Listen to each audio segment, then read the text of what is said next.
ನಮಸ್ಕಾರ.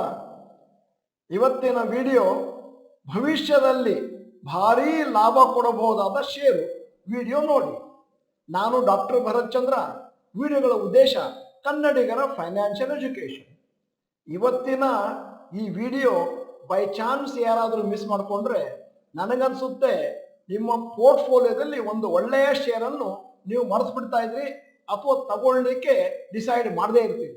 ಆದ್ದರಿಂದ ನನ್ನ ಸಲಹೆ, ನೀವು ನೋಡಿದ್ರೆ ಸಾಲದು, ಎಲ್ಲರಿಗೂ ಇದನ್ನ ಫಾರ್ವರ್ಡ್ ಮಾಡಿ. ಅಲ್ಲದೆ ನೀವೇನಾದರೂ ನಮ್ಮ ಚಾನಲ್ ಮೆಂಬರ್ ಅಲ್ಲ ಅಂತಂದ್ರೆ ಇದೀಗ ಸಮಯ ಸಬ್ಸ್ಕ್ರಿಪ್ಷನ್ ಬಟನ್ ಬೆಲ್ ಐಕಾನ್ ಒತ್ತಿ. ವಿಡಿಯೋ ಚೆನ್ನಾಗಿದ್ರೆ ಲೈಕ್ ಬಟನ್ ಒತ್ತೋದನ್ನು ಮರಿಬೇಡಿ. ಈ ವಿಡಿಯೋನ ನಿಮ್ಮ ಸೇವೆಗಾಗಿ ಮಾಡ್ತಾ ಇದ್ದೇವೆ, ಅದರಿಂದಾಗಿ ಎಲ್ಲರಿಗೂ ಫಾರ್ವರ್ಡ್ ಮಾಡೋದು ನಿಮ್ಮ ಒಂದು ಕರ್ತವ್ಯ ಆಗುತ್ತೆ. ಈ ವಿಡಿಯೋದ ಉದ್ದೇಶ complete fundamental analysis of Tata motors. ಆ ಎಲ್ಲ ಡೀಟೇಲ್ಸ್ ಅನ್ನು ಕೊಡುವಾಗ ವಿಡಿಯೋ ಸ್ವಲ್ಪ ಉದ್ದ ಆಗಿದೆ, ಅದಕ್ಕೆ ಕ್ಷಮೆ ಇರಲಿ.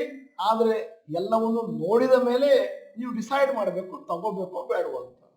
ಈ ವಿಡಿಯೋದ ಉದ್ದೇಶ ಏನು ಅಂತಂದ್ರೆ, ಯಾವ ರೀತಿ ಕಂಪನಿಗಳು ಒಂದಷ್ಟು ಲಾಸ್ ಅಲ್ಲಿದ್ದದ್ದು ಮುಂದಿನ ದಿನಗಳಲ್ಲಿ ಟರ್ನ್ ಅರೌಂಡ್ ಅನ್ನು ಕಂಡುಕೊಳ್ತಾವೆ ಅಂತ ತೋರಿಸ್ಲಿಕ್ಕೋಸ್ಕರ. ಆದ್ದರಿಂದ ಬ್ಯಾಲೆನ್ಸ್ ಶೀಟು ಪ್ರಾಫಿಟ್ ಲಾಸ್ ಅನ್ನು ನೋಡ್ಲಿಕ್ಕೆ ಮರೆಯದಿರಿ. ಅಲ್ಲದೆ ನಾವು ಹಿಂದಿನ ದಿನಗಳಲ್ಲಿ ಯಾರಾದರೂ ಟಾಟಾ ಮೋಟಾರ್ಸ್ ತಗೊಳ್ಬೋದಾ ಅಂತಂದ್ರೆ ನಾವು ಹೇಳ್ತಾ ಇದ್ವಿ ತಗೊಳ್ಬೇಡಿ, ಲಾಸ್ ಅಲ್ಲಿದೆ. ಈಗ ಸದ್ಯಕ್ಕೆ ಎಲ್ಲಾ ಲಾಸ್ ಅನ್ನು ವೈಪ್ ಔಟ್ ಮಾಡಿಕೊಂಡು ಈಗ ಪ್ರಾಫಿಟ್ಗೆ ಬರುವಂತ ಎಲ್ಲ ಲಕ್ಷಣಗಳು ಕಾಣ್ತಾ ಇದ್ದಾವೆ. ಅದರಿಂದಾಗಿ ವಿಡಿಯೋನ ಕೊನೆವರೆಗೂ ನೋಡ್ಲಿಕ್ಕೆ ಮರಿಬೇಡಿ, ಇತರರಿಗೂ ಶೇರ್ ಮಾಡಿ.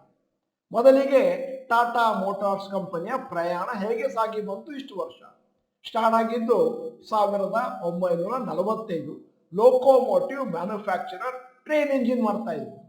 1954 ಟಾಟಾ ಮೋಟಾರ್ಸ್ ಅವರು ಜಾಯಿಂಟ್ ವೆಂಚರ್ ಮಾಡಿಕೊಂಡ್ರು.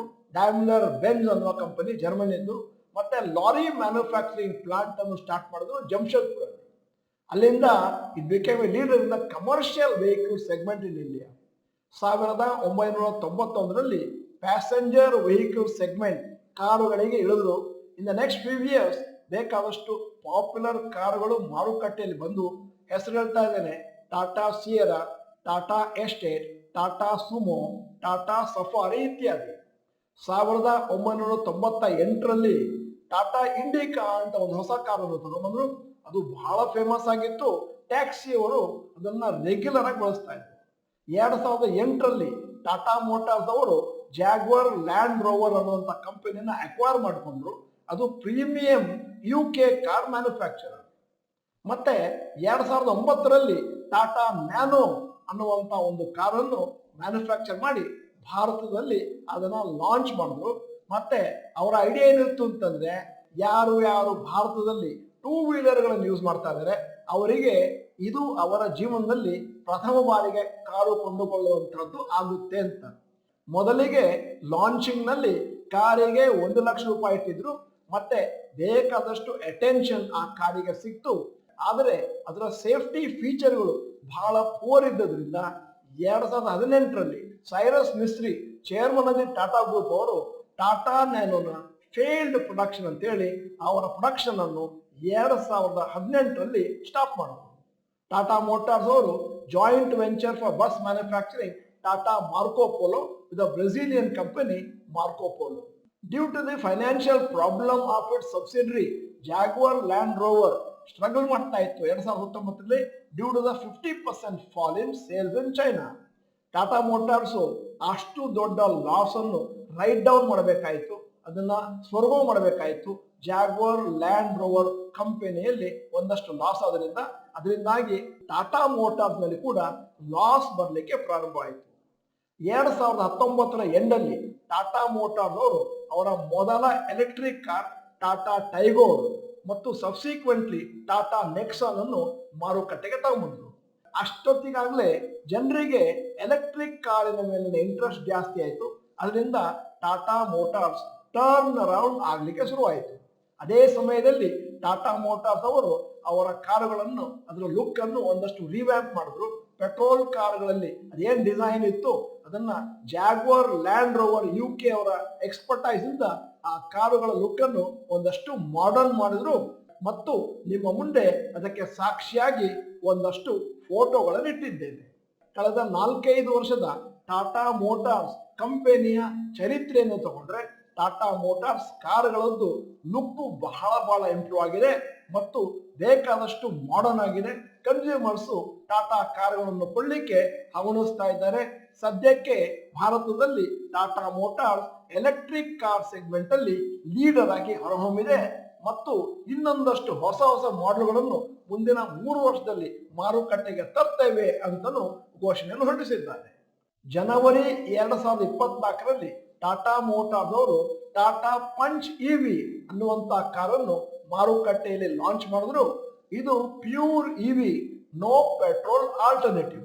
Earlier model Tata Tigor, Nexon, Tiago ಇವೆಲ್ಲ petrol cars, then converted to electric version. ಈಗ market share in electric car segment ನಿಮ್ಮ ಮುಂದೆ ಅಂಕಿ ಅಂಶ ಇರ್ತಾ ಇದ್ದಾನೆ. Tata Motors 72%, MG Motors 11%, MNM 9%, others 8%. Tata Motors yearly financial 10 ವರ್ಷದ್ದು ನಿಮ್ಮ ಮುಂದೆ ಇಡ್ತಾ ಇದ್ದಾನೆ. ಯಾಕಂದ್ರೆ ಅದು ಸಮಗ್ರವಾಗಿ ಒಂದು ಐಡಿಯಾ ಕೊಡುತ್ತೆ ಯಾವ ರೀತಿ ಪ್ರಾಫಿಟ್ ಮಾಡ್ತಾ ಇದ್ದಾರೆ ಮತ್ತು ಲಾಸ್ ಅನ್ನು ಕೂಡ ಮಾಡ್ತಾ ಇದ್ದಾರೆ ಮತ್ತು ರೀಸೆಂಟ್ ಆಗಿ ಲಾಸ್ ಅನ್ನು ವೈಪ್ ಔಟ್ ಮಾಡ್ತಾ ಇದ್ದಾರೆ. ಮಾರ್ಚ್ 2014ರಲ್ಲಿ total sales 2,32,834, net profit 14,050 crore. March 2015ರಲ್ಲಿ total sales 2,63,159 ಕೋಟಿ, ನೆಟ್ ಪ್ರಾಫಿಟ್ 14,073 ಕೋಟಿ. ನಾವು ಯಾವಾಗಲೂ ಹೇಳೋದೇನು ಅಂತಂದ್ರೆ ಯಾವ್ದಾದ್ರು ಒಂದು ಕಂಪನಿಯ ಶೇರ್ ನೀವು ಕೊಡ್ತೀರಿ ಅಂತಂದ್ರೆ 10 ವರ್ಷದ ಚರಿತ್ರೆ ನೋಡಿ. ಅಂದ್ರೆ total sales, net profit continuous ಆಗಿ ಮೇಲಕ್ಕೆ ಹೋಗ್ತಾ ಇದೆ. ಒಳ್ಳೆಯ ಕಂಪನಿ. ಲಾಸ್ ಆಗ್ತಾ ಇದೆ ಅಂದ್ರೆ ಅದನ್ನು ತಗೊಳ್ಬಾರ್ದು. ಮತ್ತೆ ಲಾಸ್ ಆಗಿದ್ದು ಮತ್ತೆ ಪ್ರಾಫಿಟ್ ಬರ್ತಾ ಇದೆ, ಕಂಪನಿ ಟರ್ನ್ ಅರೌಂಡ್, ಮತ್ತೆ ಈಗ ತಗೊಳ್ಬಹುದು. ಮಾರ್ಚ್ 2016 2,73,046 ಕೋಟಿ, 11,678 ಕೋಟಿ ನೆಟ್ ಪ್ರಾಫಿಟ್. ಮಾರ್ಚ್ 2017 2,69,693 ಕೋಟಿ ಟೋಟಲ್ ಸೇಲ್ಸ್, ನೆಟ್ ಪ್ರಾಫಿಟ್ 7,557 ಕೋಟಿ.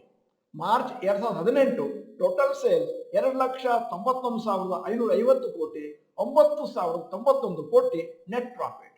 ಈಗ 2019ಕ್ಕೆ ಬರ್ತೇನೆ. ಇಲ್ಲಿ ಅವರ ಲಾಸು ಪ್ರಾರಂಭ ಆಯಿತು.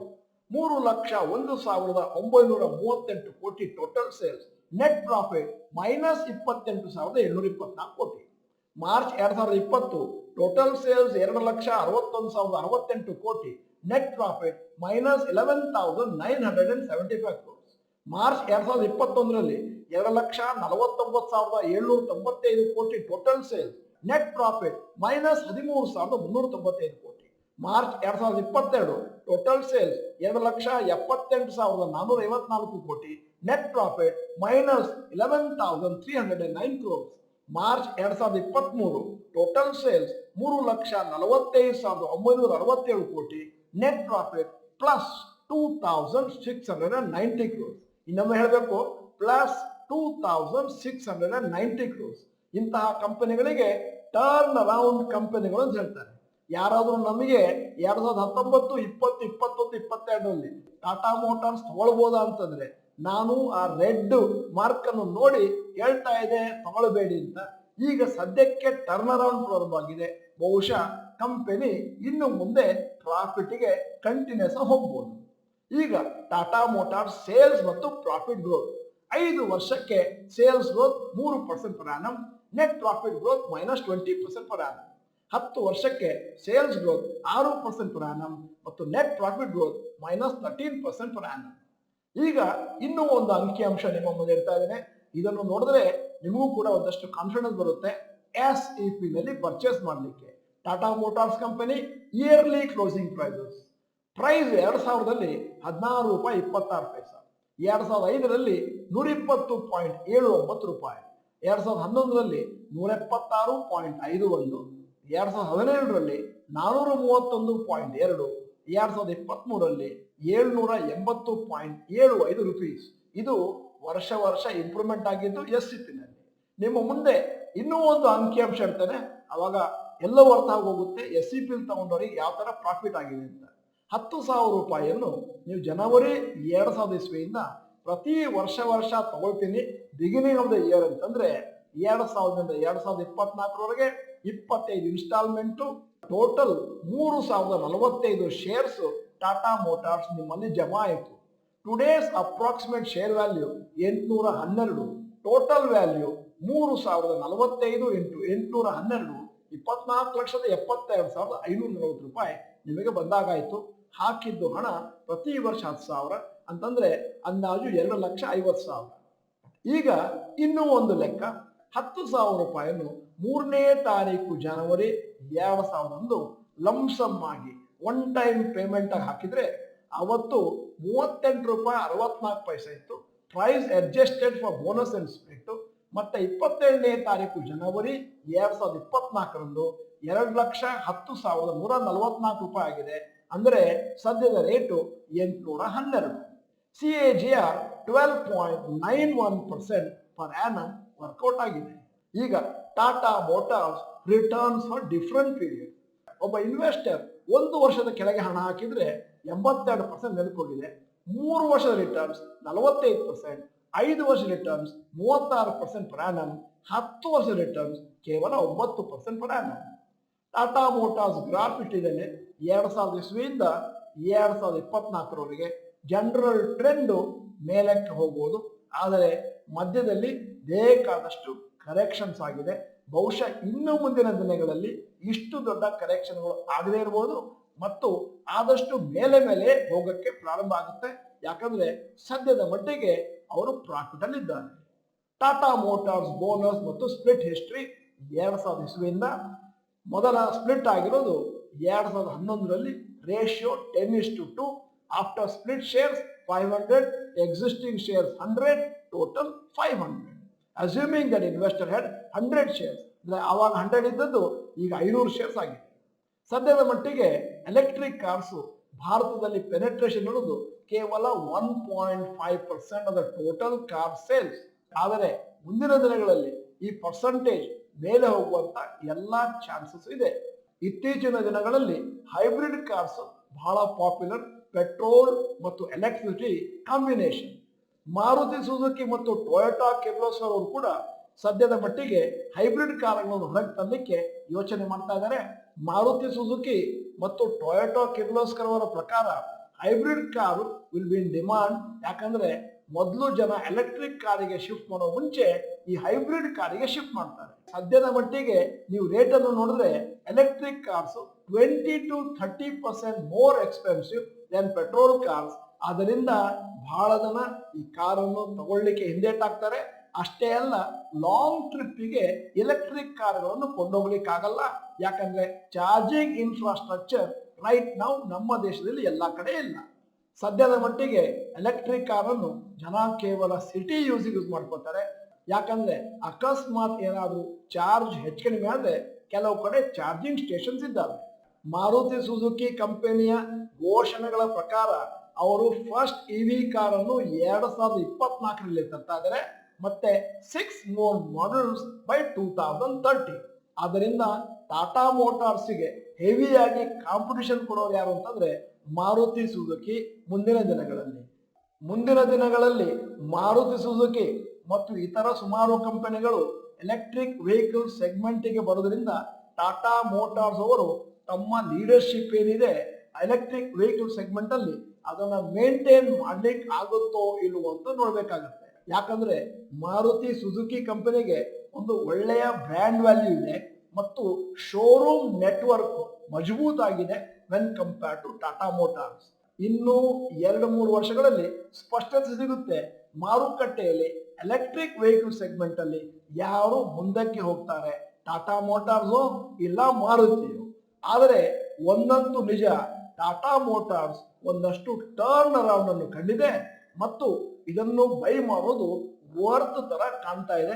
ನಿಮ್ಮದೇ ಆದಂತ ಸಂಪೂರ್ಣವಾದ ಫಂಡಮೆಂಟಲ್ ಅನಾಲಿಸಿಸ್ ಅನ್ನು ಮತ್ತೊಮ್ಮೆ ಮಾಡಿ ಅದನ್ನು ಅರ್ಥ ಮಾಡಿಕೊಂಡು ಆಮೇಲೆ ನಿಮ್ಮ ಡಿಸಿಷನ್ ಅನ್ನು ತಗೊಳ್ಳಿ. ವಿಡಿಯೋದ ಕೊನೆಯಲ್ಲಿ ನಮ್ಮ ಸಮೀಕ್ಷೆಗಾಗಿ ಒಂದು ಪ್ರಶ್ನೆ ಕೇಳ್ತಾ ಇದ್ದೇನೆ. ಸದ್ಯದ ಮಟ್ಟಿಗೆ ಎಲೆಕ್ಟ್ರಿಕ್ ವೆಹಿಕಲ್ ಸೆಗ್ಮೆಂಟ್ ಅಲ್ಲಿ ಟಾಟಾ ಮೋಟಾರ್ಸ್ ಮುಂಚೂಣಿಯಲ್ಲಿದೆ. ಮುಂದಿನ 5 ವರ್ಷದವರೆಗೆ ಅದನ್ನು ಅವರು ಮೇಂಟೈನ್ ಮಾಡ್ಕೊಂಡು ಹೋಗ್ತಾರ? ಎಸ್ ಅಥವಾ ನೋ ಅಂತ ಟೈಪ್ ಮಾಡಿ. ವಿಡಿಯೋನ ಆದಷ್ಟು ನಿಮ್ಮ ಸ್ನೇಹಿತರಿಗೆ ಫಾರ್ವರ್ಡ್ ಮಾಡಿ. ವಿಡಿಯೋನ ಸಂಪೂರ್ಣವಾಗಿ ನೋಡಿದ್ದಕ್ಕೆ ಧನ್ಯವಾದಗಳು. ನಮಸ್ಕಾರ.